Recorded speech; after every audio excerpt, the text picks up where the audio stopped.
I don't know how many of you, I'm assuming since you guys are following a vegan channel, I don't know how many of you have fur babies, if you have dogs, cats, whatever animals in your life, animal companions. I'm sure many of you have gone through this before, having elderly cats or elderly animals. They tend to get a lot more health complications once they hit about 9 and 10 years old. My elderly gentleman, he is 9 years old. He just turned 9. We believe that he had a stroke this week. We took him to the vet like a month ago and he was absolutely doing just fine. He had a few teeth taken out. He has had teeth issues since we've adopted him. It's always been something he's struggled with his whole life, but other than that, he's incredibly healthy. He's robust. He is a little cranky sometimes, and he has sensory issues. He doesn't like when people go to pet him unless he comes to you, which again, I have no problem with that. Cats will teach kids and people boundaries like nobody else on the planet. So yeah, he's always been his own cat. He's always been stubborn, but very sweet and very loving, especially to me. He's kind of a mama's boy. He always makes sure to cuddle me every day, sit on my lap. I'm like the only one he sits with. So yeah, we knew something was wrong when Carrie said that he was yowling as he was trying to come up the stairs from the basement. Their litter box is in the basement currently, and we moved it upstairs since then, but he was struggling getting up the steps and he was drooling, and he noticed there was issues with his motory function, like his back legs weren't really working properly and he kept stumbling and falling. And to me, that automatically sent red flags in my head. I think he might have had a stroke. He is 9 years old. He is a purebred Norwegian Forest Cat, which purebreds, especially Norwegian Forest Cats, they tend to have more health issues than a mixed breed cat. It's just a fact of life. When you adopt cats, you need to keep that in mind. When you adopt purebred animals, they tend to have more health issues. It's just a fact. Immediately took him to the animal hospital and took him in, and immediately I felt like they were putting blame on us or something. Like, I get they have to ask questions like, what do you think is wrong with your cat? Again, it was the way they went about doing it that bothered me so much. I'm already going through trauma, right? My cat is suffering. I want to be able to help him. I want to find out what's wrong. And so we approved a bunch of tests for him, and like x-rays, all the whole 9 yards, blood work, everything, to find out what we possibly could about his situation. They pulled me into the room to talk about him. And again, this is where I felt they were really trying to nickel and dime me. They were trying to really push this MRI, which again, if I had endless amounts of money, you guys, and this didn't all have to come out of our pocket, which we don't have the money for it, like I would do it in an instant. But like just an MRI for a cat or a dog probably is about $5,000. And that's not including surgery or anything like that, if it came to that. So I just want you to keep that in mind. When you have animals, like stuff like this can happen. And as much as we love them, we can't predict if a surgery would help them. We can't predict what would give them the best quality of life in this situation. It's all kind of a crapshoot, and they can't tell us how they're feeling or what they want. So I pushed the brakes and I said, no, we need to think about this. And we will take him for a second opinion to our vet, which we do trust. And they know Cloud. They know Cloud. They know all of our cats. They've been incredibly helpful and understanding and really knowledgeable. So I left feeling very upset. Like they knew he possibly had a stroke. They weren't willing to give him any kind of blood thinner or medication unless we got him an MRI. I think putting him under anesthesia, a complication of a surgery alone could be enough to kill him. And again, it's not even a guarantee it would fix what's wrong with him, right? I know, at least from the research I've done, other cats that have been through this situation, is that a lot of them will heal themselves. It's like they kind of have to decide if they want to keep going or not. It depends on how severe the stroke is for the cat. It also depends on their will to live and if they're really motivated to keep trying. And keep using their litter box, keep wanting to eat and drink water. So we decided we would observe him and get him an appointment with our vet and see what we could do for him to make him the most comfortable. He was obviously scared being there. They said he was scratching and biting the vet techs, and he was just incredibly upset and disoriented. Obviously, most likely, in my best opinion, he had a stroke, and he was already disoriented and scared, and they don't let you in there with him, while they're working on him. That's just something they don't allow, which is the hardest part of the whole thing, right? Of going to an emergency vet. They don't let you be in there with your cat. So you're out in the waiting room for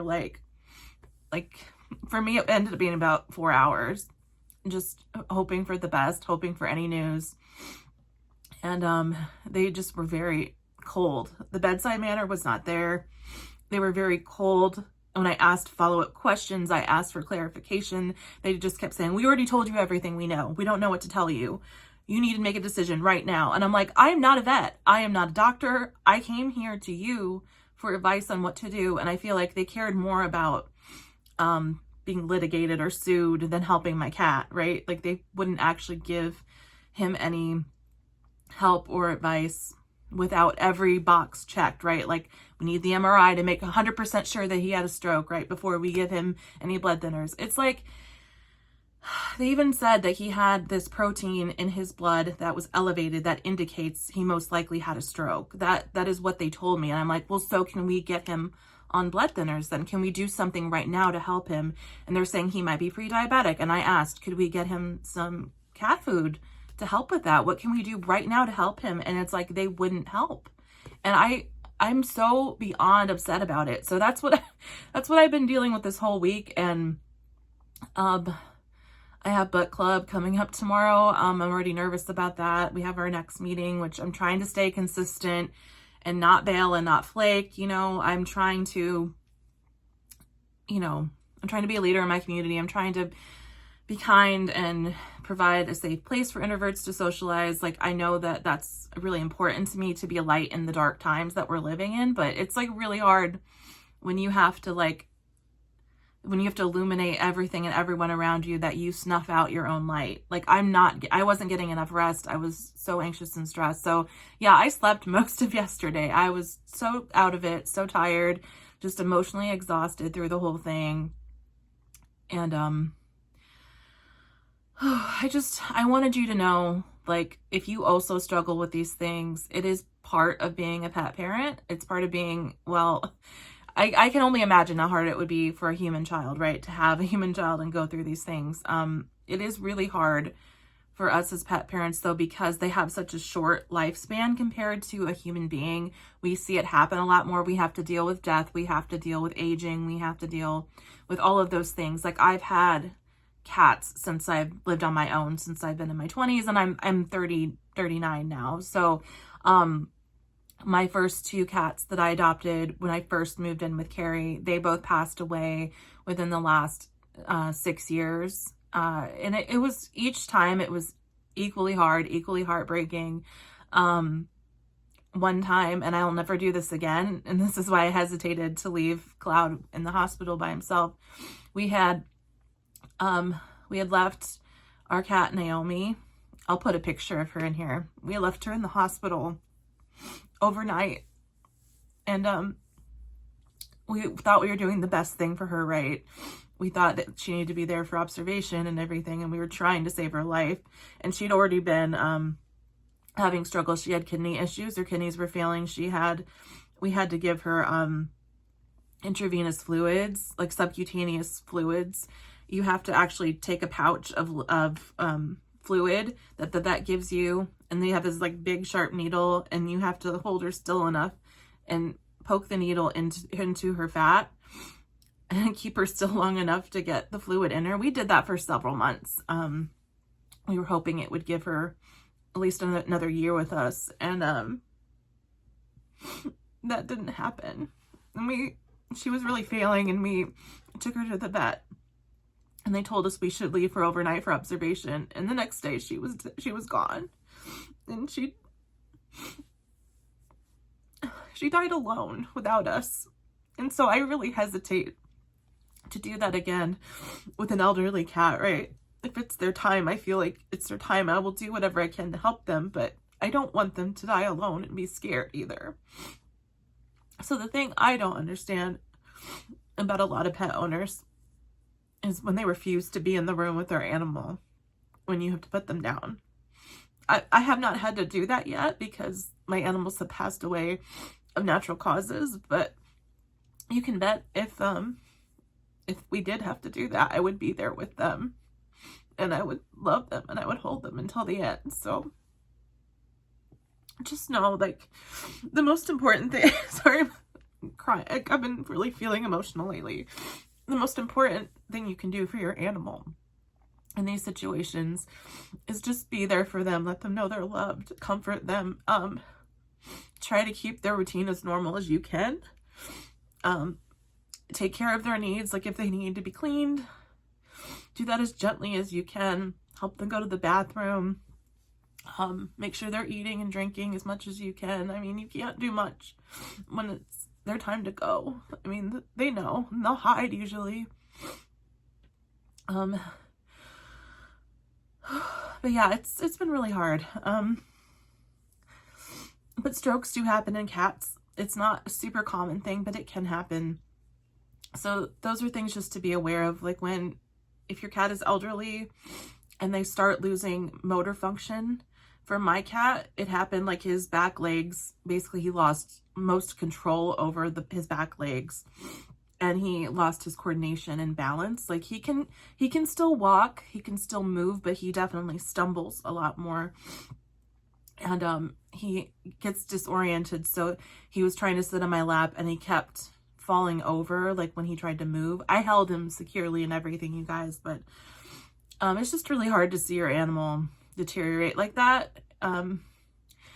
But there is hope. From what I understand, some animals can recover from a mild stroke. We have an appointment with our vet on Monday that I really trust and who knows my cat. We're hoping they can give us some support and things we can do for him, medication, maybe some blood thinners so he doesn't have another stroke. We will look into changing his diet if we need to. I mean, all of those things I'm willing to do for him, but I don't want to make the last years of his life miserable and unhappy and separated from us either, you know. I just wanted to say, it is like the hardest, it's really hard to make these decisions for our animal companions, right? Because we are their guardians and they are our family and they need us to be strong and make those decisions, but it is really hard still. So if you're going through that, if you have elderly animals and this has happened to you and you're struggling, I am with you. I understand. My love and support goes out to you. Don't let the people at those kind of facilities make you rush decisions, especially when it isn't really a life or death situation. The event had already happened to him. All the blood work indicated that there was nothing else wrong with him other than this event. And there isn't much you can do when someone has a stroke other than give them blood thinners, maybe go in for surgery if that's even an option. I don't know, but it is really hard though because everything's expensive, and yeah, an MRI alone will put you back about $5,000. So that might not even help him. So it's stressful, it's hard, and I'm with you and I understand. I just wanted to be real with you guys and show like not everything about being a pet parent is wonderful. Like it is wonderful and it is worth it, and I would never trade my cats for anything in the world. They're my family. I will go into huge amounts of debt to help them. If it is going to help them, I would do that. But I don't think putting my animal through unnecessary stress and surgery is the way to help him. So I don't know. I'm getting a second opinion. I'm going to my vet and seeing what they recommend. They have never been greedy. I never got the feeling they were trying to upcharge me or oversell me on procedures he doesn't need. I just trust them more. So